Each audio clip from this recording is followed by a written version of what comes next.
जटाटवी गलज्जल प्रवाह पावितस्थले कलेवलम्ब्यलम्बितां भुजङ्गतुङ्गमालिकान्तमड्डमड्डमड्डमन्निनादवड्डमर्वयं चकार चण्डताण्डवं तनोतु नः शिव शिव।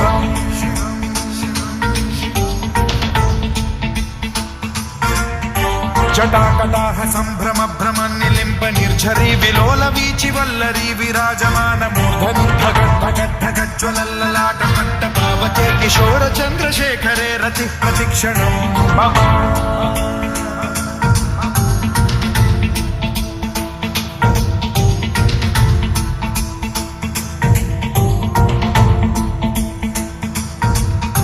धराधरेन्द्र नन्दिनी विलास बन्धु बन्धुरस्फुरद्दिगन्त सन्तति प्रमोदमान मानसे कृपा कटाक्ष धोरणी निरुद्ध दुर्धरापदि क्वचिद्दिगम्बरे मनो विनोदमेतु वस्तुनि।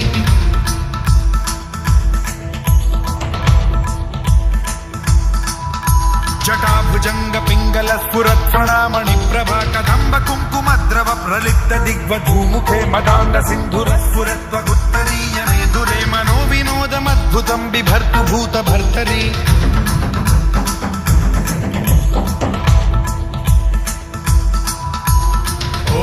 ओम नमः शिवाय।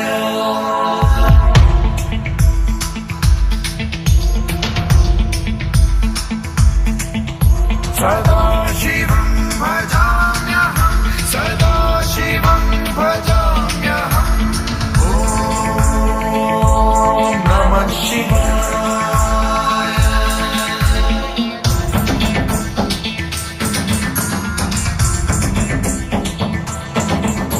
सहस्रलोचन प्रभृत्य शेषलेख शेखर प्रसून धूलि धोरणी विधूसराघ्रि पीठभूभुजंग राजमालया निबद्ध जात जूटक श्रियै चिराय जायतां चकोर बन्धुशेखरः।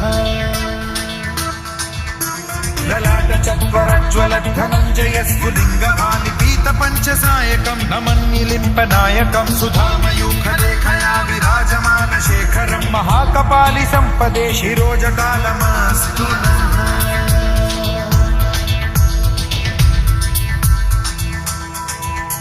कराल भाल पट्टिका धगद्धगद्धगज्ज्वल धनञ्जयाहुतीकृत प्रचण्ड पञ्चसायके धराधरेन्द्र नन्दिनी कुचाग्र चित्रपत्रक प्रकल्पनैक शिल्पिनी त्रिलोचने रतिर्मम।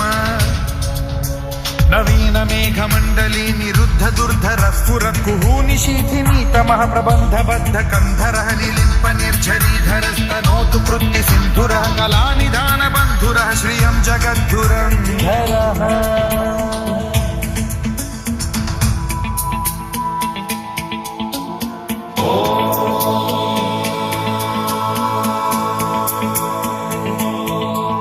प्रफुल्ल नील पंकज प्रपंच कालिम प्रभावलंबि कंठ कंदली रुचि प्रबद्ध कंधरं स्मरच्छिदं पुरच्छिदं भवच्छिदं मखच्छिदं गजच्छिदान्धकच्छिदं तमन्तकच्छिदं भजे। अखर्व सर्व मंगला कला कदम्ब मंजरी रस प्रभा